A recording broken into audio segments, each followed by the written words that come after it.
Hello সবাইকে, কেমন আছো তোমরা সবাই? আজকে আমি করব হেনা, তাই তোমাদের সাথে ভাবলাম এটা শেয়ার করি। আমি ফার্স্টে এখানে দিলাম অ্যালোভেরা আর দেব টক দই আর ডিমের সাদা অংশটা আমি মিক্স করেছিলাম।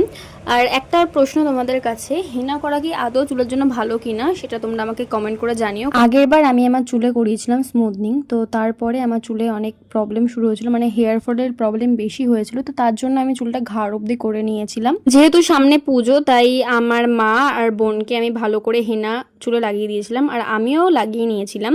আর ওয়াশ করার পর দেখো আমার বোনের চুলটা কতটা সুন্দর লাগছে, সামনে থেকে আরও ভালো বোঝা যাচ্ছিল, ফোনে অতটা বোঝা যাচ্ছে না, কিন্তু খুবই ভালো লাগছিল। আর আমার চুলটা দেখো কেমন লাগছে। আমি কিন্তু একদমই মাথাটা আঁচড়াইনি, আমি সিরামও লাগাইনি, ভিজে চুলে আমি চুল আঁচড়াই না। আগের বার যেহেতু আমি স্মুথনিং করেছিলাম, তাই আমি এবার ভেবেই রেখেছিলাম আমি পার্লারে যাব না, কোনো কিছুই করাবো না। তো আজকের ব্লগটা এই পর্যন্ত, জানিও তোমাদের কেমন লাগলো। তো চলো আজকের মতন টাটা।